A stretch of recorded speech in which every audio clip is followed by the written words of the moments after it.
Hello everyone. स्वागत है आपका शिवम बीपीएससी एकेडमी में। तो आज हम लोग पढ़ रहे हैं बायोलॉजी और ये है क्लास नंबर 1। आज का जो टॉपिक है वो है सेल। और ये जो टॉपिक है वो हम लोग का जो अपकमिंग एग्ज़ाम है जो कि बीपीएससी एईडीओ है और बीएसएससी सीजीएल 4, इसमें बहुत इंपॉर्टेंट भूमिका निभाएगा। तो सबसे पहले हम लोग ये जान लेते हैं कि कोशिका यानी सेल होता क्या है। तो ये एक जीवन की आधारशिला है, यानी कि फाउंडेशन ऑफ लाइफ है। अगर इसकी डेफिनेशन के बारे में बात करें तो सेल को structural and functional unit of life बोला जाता है। क्यों? क्योंकि ये इसके मिलने से ही किसी भी जीव का या फिर लिविंग बींग्स का निर्माण होता है।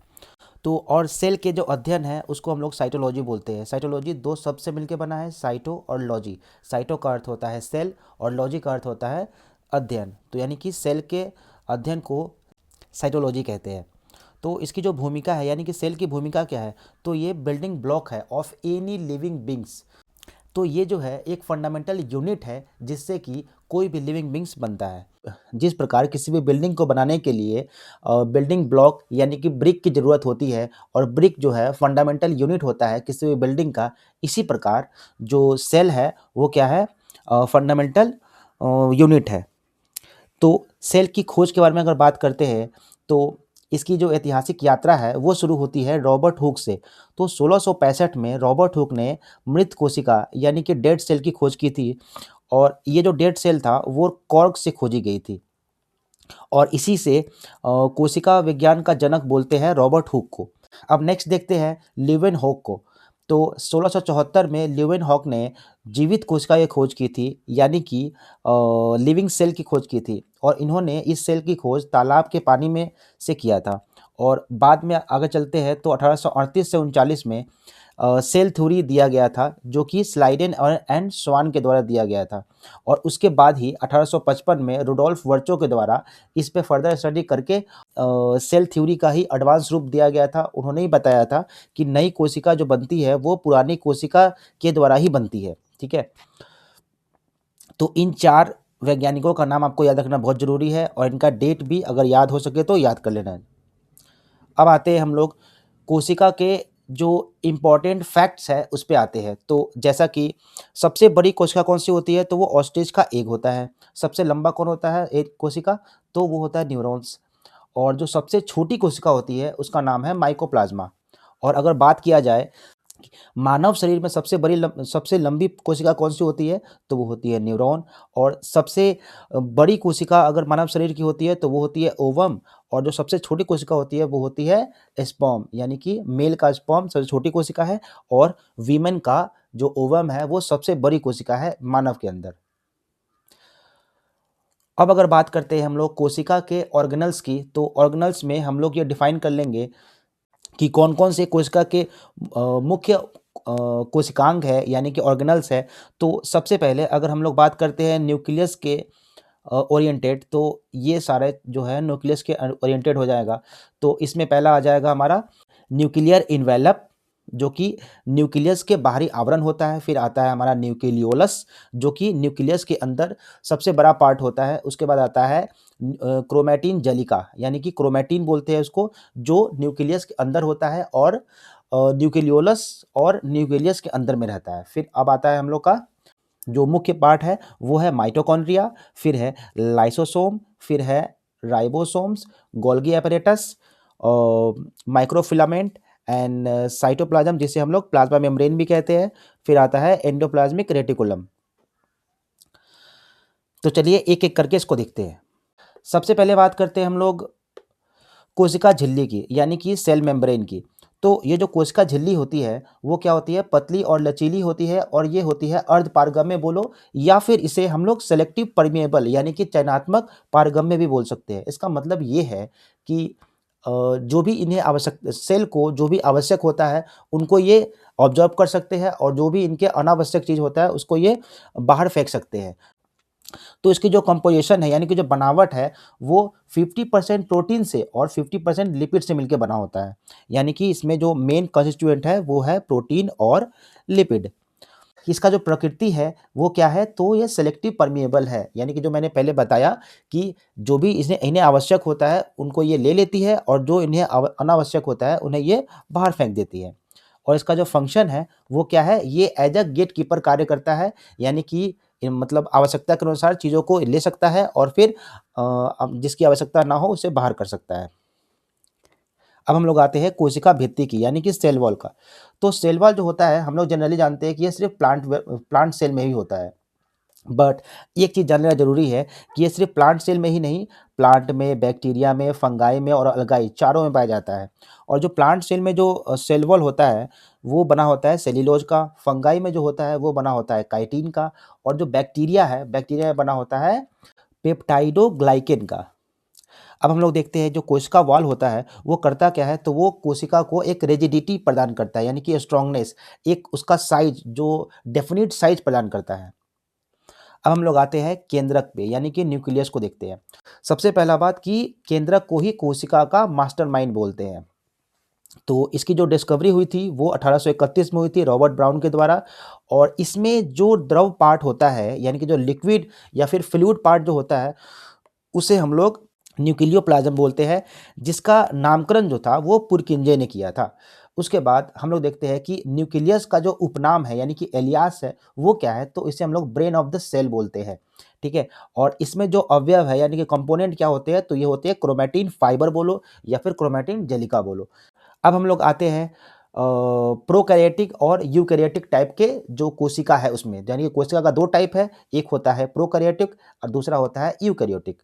तो प्रोकैरियोटिक यानी कि जो स्टार्टिंग में जो सेल का निर्माण हुआ था, यानी कि पहले जिस तरह के सेल पाए जाते थे वो थे प्रोकैरियोटिक, यानी कि ये बहुत सिंपल होते थे और इनमें न्यूक्लियस नहीं होता था या फिर आप देख नहीं पाते थे। दूसरी बात है, इसका जो एग्जाम्पल हो जाएगा वो माइकोप्लाज्मा, साइनोबैक्टीरिया और बैक्टीरिया हो जाएगा। और अगर बात करते हैं जो नए प्रकार के जो एडवांस जो सेल हो गए हैं, उनका नाम है यूकैरियोटिक। और ये क्या है, इसमें जो आप ट्रू न्यूक्लियस देख सकते हैं। और उसके बाद इसका जो एग्जाम्पल हो जाएगा वो है एनिमल्स और प्लांट्स। तो इसे हम लोग समझ सकते हैं ऐसा कि अगर मेटाफर लेंगे तो उसमें हम लोग देख सकते हैं कि जो प्रोकैरियोटिक है वो एक सिंपल एक सिंगल रूम की तरह है, जिसमें कोई भी चीज़ आप देख नहीं सकते हैं। और यूकैरियोटिक ऐसा है, यानी कि एक लग्जरी मेंशन है, लग्जरी अपार्टमेंट है ऐसा, जिसमें आप सारे सुख सुविधा को देख सकते हैं, जिसमें सारे कंपोनेंट रखे हुए हैं, तो जिसको आप आइडेंटिफाई कर सकते हैं वो हो जाएगा यूकैरियोटिक। और जिसमें आप बहुत सारे चीज़ को आइडेंटिफाई नहीं कर सकते हैं वो हो जाएगा प्रोकैरियोटिक। अब हम लोग देखते हैं क्रोमोसोम्स और डीएनए के बारे में, जो जीवन का ब्लूप्रिंट है। तो क्रोमोसोम क्या होते हैं, तो क्रोमोसोम डीएनए और हिस्टोन प्रोटीन से बने धागे होते हैं। और मानव में जिनकी संख्या कितनी होती है, तो 46 गुणसूत्र होते हैं, जो कि 23 जोड़े में रहते हैं। तो जो इसमें से 22 होते हैं वो होते हैं काई क्रोमोसोम्स, और एक जोड़ा जो होता है वो होते हैं सेक्स क्रोमोसोम। इसी में जो फीमेल में पाया जाता है वो होते हैं एक्स एक्स क्रोमोसोम, और जो मेल में पाया जाता है वो होते हैं एक्स वाई क्रोमोसोम। तो इसकी जो खोज की थी वो मिस्चर ने किया था 1869 में, और इसका जो मॉडल दिया था वो वाटसन एंड क्रिक ने दिया था 1953 में। तो ये जो क्वेश्चन है ये बहुत इंपॉर्टेंट है, एग्जाम में सीधे पूछा जाता है, तो इसको तो बिल्कुल ही टिक मार्क कर लेना। अब हम लोग आते हैं माइटोकॉन्ड्रिया पे, यानी कि power house of the cell. ये भी बहुत इंपॉर्टेंट क्वेश्चन है। तो इसमें जो कंटेंट है वो क्या है, इसका जो नाम है वो क्या है, माइटोकॉन्ड्रिया, बट इसका जो उपनाम है वो दिया गया है कोशिका का ऊर्जा गृह, यानी कि power house of the cell.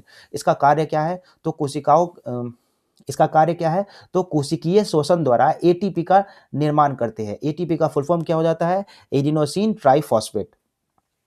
अब देखते हैं इसका जो विशेषता है वो क्या है, इसका अपना खुद का डीएनए और राइबोसोम होता है। तो देखो ये क्वेश्चन बार बार आता है कि ऐसा कौन सा कंपोनेंट है जिसमें डीएनए और आरएनए पाया जाता है। तो कोशिका को छोड़ के एक आपका माइटोकॉन्ड्रिया हो जाएगा, और एक प्लास्टिड्स होता है जिसमें अपना डीएनए और आरएनए होता है। अब हम लोग देखते हैं फैक्ट्री और कोरियर सर्विस, यानी कि अब हम लोग बात करेंगे राइबोसोम्स और गोल्गी बॉडी के बारे में। तो राइबोसोम क्या होता है, तो इसे बोलते हैं प्रोटीन फैक्ट्री, यानी कि जहां प्रोटीन का सिंथेसिस हो, यानी कि प्रोटीन जहां संश्लेषित हो। तो राइबोसोम की खोज किसने की थी, तो ये पैलाडे ने किया था 1955 में। और इसका जो कार्य होता है वो होता है प्रोटीन संश्लेषण का। और उसके बाद आता है गोल्गी बॉडी यानी कि गोल्गी apparatus। तो ये एज अ पोस्ट ऑफिस कार्य करता है या फिर इसे आप एज अ लॉजिस्टिक देख सकते हैं। इसका मतलब ये वैसा जगह है जहाँ पे आप प्रोटीन को स्टोर करते हो और फिर यहाँ से ज़रूरत के हिसाब से सेल के जितने भी पार्ट्स हैं वहाँ पे आप प्रोटीन को भेज सकते हो। तो ये एज अ लॉजिस्टिक काम करता है जिसमें आप चीज़ों को संग्रहित करते हो और फिर एक जगह से दूसरी जगह आप भेज सकते हो। तो गोल्गी बॉडी की जो खोज की थी वो कैमिलियो गोल्गी थे जो कि 1898 में इसकी खोज की थी और ये प्रोटीन के पैकेजिंग और डिस्पेच का काम करता है। अब हम लोग आते हैं सफाई कर्मचारी और सुसाइडल बैग पे यानी कि लाइसोसोम और पेरोक्सीसोम पे। तो अगर किसी सेल में यानी कोई वेस्टेज होता है तो क्या करता है लाइसोसोम उस पे हमला करता है और हमला करने के बाद उससे एंजाइम निकलता है और एंजाइम क्या करता है उस जो वेस्ट पदार्थ है उसको पचा देता है। या फिर कोई सेल अगर डिस्टर्ब हो रहा है खराब हो रहा है तो उसको ये तो इसमें ये फट के और उसमें एंजाइम घुलाकर और उसको क्लीन कर देता है साफ कर देता है। अब देखते हैं तो लाइसोसोम को आत्महत्या की थैली कहते हैं। क्यों? क्योंकि ये किसी भी सेल में फटके और उस सेल का ही डिस्ट्रॉय कर देता है। अब आते हैं जो उस लाइसोसोम में होता क्या है तो इसमें होता है पेरोक्सीसोम होता है। तो ये होता है जहरीला H2O2 यानी कि हाइड्रोजन पेरोक्साइड को पानी में बदल देता है और जिससे कि सेल जो होगा वो डिस्ट्रॉय हो जाता है। अब हम लोग आते हैं वैक्यूल्स पे। तो वैक्यूल्स जो कोशिका का गोदाम होता है तो वैक्यूल्स क्या होता है वो मेनली जो होता है वो प्लांट में ही पाया जाता है और एनिमल सेल में भी देखा जाता है। लेकिन जो एनिमल सेल में जो वैक्यूल्स होता है वो बहुत छोटे साइज के होते हैं और वो टेम्पररी होते हैं यानी कि वो बनते हैं और फिर बिखर भी जाते हैं यानी ख़त्म भी हो जाते हैं। लेकिन जो प्लांट सेल में होता है इसका अधिकतर जो भाग होता है वो वैक्यूल्स ही लिया रहता है और ये क्या होते हैं लार्ज होते हैं और परमानेंट इन नेचर होते हैं। ठीक है, इसका मतलब ये हमेशा ही रहते हैं इसमें। तो अगर हम लोग देखा जाए कि डिफरेंशिएट करेंगे प्लांट वैक्यूल्स में और एनिमल वैक्यूल्स में तो क्या होगा प्लांट वैक्यूल्स लार्ज होती है बड़ी होती है। एनिमल सेल में जो होता है वो छोटा होता है। ये प्लांट सेल में परमानेंट होती है, एनिमल सेल में टेम्पररी होता है। फिर अगर प्लांट की बात करें तो ये कठोरता प्रदान करता है और एनिमल सेल में ये बहुत छोटा होता है तो इसका कोई इंपॉर्टेंस ही नहीं है। अब हम लोग आते हैं कोशिका चक्र यानी कि जीवन की तैयारी यानी कि सेल का जो साइकिल होता है यानी कि जो सेल विभाजित कैसे होता है उसके बारे में पढ़ेंगे। तो सेल का जो 3 फेज होते हैं जिसमें ये विभाजित होता है। तो पहला है इंट्राफेज। इंट्राफेज में होता है 95% इसका इसी सेल का एक 95% इसी में बीत जाता है। तो इसमें क्या होता है जीवन होता है। जीवन फेज में क्या होता है ग्रोथ होता है यानी कि सेल जो होता है वो जो इनिशियल फेज से ग्रोथ होकर कुछ बड़ा होता है। उसके बाद आता है एस फेज और एस फेज में क्या होता है डीएनए का रेप्लिकेशन होता है यानी डीएनए टूटता है और फिर बार बार बनता है, डीएनए का निर्माण होता है, डीएनए सिंथेसिस होता है सबसे महत्वपूर्ण है। उसके बाद आता है G2 फेज। G2 फेज क्या होता है लास्ट फेज होता है, इसमें प्रिपरेशन होता है। और जो M फेज होता है इसी में क्या होता है समसूत्री विभाजन यानी माइटोसिस होता है। तो ये याद करने वाली बात है कि जो इंटरफेज है उसका मतलब होता है एग्जाम का प्रिपरेशन और जो M फेज है यानी कि इसमें क्या होता है कोशिका विभाजित हो जाती है यानी कि ये क्या है एग्जाम डेट है। ठीक है, ऐसे याद कर लेंगे। अब हम लोग आते हैं इसको दोनों को देखते हैं माइटोसिस और मियोसिस कैसे होते हैं हम लोग वो देखते हैं। तो माइटोसिस और मियोसिस में जो अंतर है वो देख लेते हैं। तो इसमें क्या होता है माइटोसिस में जो उत्पाद होता है वो दो दो कोशिकाएं होती है जबकि मियोसिस में जो उत्पाद होता है वो 4 कोशिकाएं होती है। देखिए जो ये मियोसिस है इसमें 4 उत्पाद है और जो माइटोसिस है इसमें 2 उत्पाद है। और इसमें जो गुणसूत्र होते हैं यानी क्रोमोसोम होते हैं इसमें वो दो क्रोमोसोम बँटते हैं यानी कि इधर भी 2 क्रोमोसोम मिलेंगे और इधर भी 2 क्रोमोसोम मिलेंगे। बट अगर हम लोग मियोसिस की बात करें तो यहाँ पे क्या हो जाते हैं आधे हो जाते हैं। जैसे यहाँ पे 2 क्रोमोसोम है तो यहाँ पर सिंगल यहाँ डिस्ट्रीब्यूट हो जाता है। और इसका जो काम है वो क्या करते हैं ये वृद्धि और मरम्मत का काम करते हैं और ये क्या होते हैं ये जनन के काम में आते हैं यानी कि नई पीढ़ी में यानी कि रिप्रोडक्शन में या फिर सेक्स क्रोमोसोम में ये काम आते हैं। अब हम लोग एक एक करके देखते हैं। तो माइटोसिस को देखते हैं यानी कि फोटोकॉपी मशीन। इसमें क्या होता है तो इसमें जो कोशिका होती है अगर उससे जो नई कोशिका बनेगी वो क्या होगी बिल्कुल ही आइडेंटिकल होगी यानी कि फोटोकॉपी होगी जेरॉक्स होगी सेम के सेम निकल जाएगा। तो इसमें जो 4 फेज होते हैं इनको क्रमबद्ध याद करना बहुत ज़रूरी है। तो पहला होता है प्रोफेज, फिर मेटाफेज, फिर एनाफेज और फिर टेलोफेज। तो इसे हम लोग याद कर सकते हैं PMAT से पास माई एनाटॉमी टेस्ट यानी कि प्रोफेज, मेटाफेज, एनाफेज और टेलोफेज। तो इसका जो उद्देश्य है वो क्या है, तो इसका काम होता है वृद्धि और मरम्मत का, यानी कि कोशिका अगर टूट रही है या बिखर रही है तो क्या होगा, ये ग्रोथ करेगा और रिपेयर करेगा। दूसरा होता है ये दो समान संतति कोशिकाएं यानी कि आइडेंटिकल सेल का निर्माण करती है। इसमें जो गुणसूत्र की संख्या होती है वो बराबर बराबर रहती है, यानी कि 2n से टूटेगा तो भी दोनों में क्या होगा, 2n और 2n ही जाएगा। अगर बात करते हैं अर्धसूत्री की यानी कि मियोसिस की, तो ये क्या होता है, विविधता का जनक होता है। तो इसमें जो पेरेंट सेल होते हैं वो 2n होते हैं और मियोसिस के द्वारा जब टूटते हैं तो ये जो इसका जो प्रोडक्ट निकलता है वो 4 होते हैं और ये हैप्लॉइड इन नेचर होते हैं और इसका जो उद्देश्य है वो क्या है, रिप्रोडक्शन गैमेट्स के लिए होता है और इसमें 4 प्रोडक्ट निकलते हैं। तो माइटोसिस और मियोसिस आप समझ चुके होंगे। अब हम लोग आते हैं इसका जो डिफरेंस है वो याद करने वाली बातें क्या है, तो वो ये है कि माइटोसिस में जो विभाजन होता है वो सिंगल डिवीजन होता है और मियोसिस में जो होता है वो डुअल डिवीजन होता है। अगर बात करते हैं माइटोसिस की तो इसमें जो प्रोडक्ट निकलता है वो 2 प्रोडक्ट निकलता है और ये आइडेंटिकल होते हैं और जो मियोसिस में निकलते हैं वो 4 प्रोडक्ट निकलता है और ये क्या होते हैं, डिफरेंट होते हैं, बिल्कुल डिफरेंट होते हैं। अगर बात करें माइटोसिस की तो ये सोमैटिक सेल होते हैं और अगर बात करते हैं मियोसिस की तो ये जर्म सेल्स या फिर सेक्स सेल्स होते हैं जो कि रिप्रोडक्शन के काम में आते हैं। और अगर बात करते हैं माइटोसिस के क्रोमोसोम का तो इसमें 2n क्रोमोसोम होता है और मियोसिस में n क्रोमोसोम होता है। अगर एक वर्ड में कहा जाए तो जो माइटोसिस है वो कॉपी पेस्ट इन नेचर है और जो मियोसिस है वो सफल एंड डील मेथड है।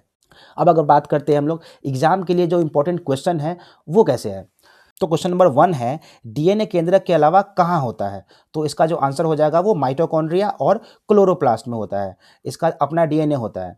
सेकेंड क्वेश्चन है प्रोकैरियोटिक्स में क्या नहीं होता है, तो ये झिल्ली बंद अंग यानी कि मेम्ब्रेन बाउंड ऑर्गेनेल्स नहीं होते हैं लेकिन राइबोसोम में होते हैं, ये पॉइंट याद रखना है। तो थर्ड नंबर क्वेश्चन है पादप कोश का विभाजन कहाँ होता है, तो ये सेल प्लेट द्वारा होता है। अब अगर बात करते हैं फाइनल चीट शीट की बात करते हैं, यानी कि अगर एक नज़र में देखा जाए तो हम लोग इस चैप्टर में सेल को पढ़े हैं, सेल में कितने पार्ट्स होते हैं यानी कितने ऑर्गेनल्स होते हैं उसके बारे में पढ़े हैं, सेल डिवीजन के बारे में पढ़े हैं कि माइटोसिस और मियोसिस होता है, सेल के टाइप के बारे में पढ़े हैं कि प्रोकैरियोटिक और यूकैरियोटिक टाइप का सेल होता है और सेल के थ्योरी भी पढ़े हैं कि जो नया सेल का जो निर्माण होता है वो पुराने सेल से ही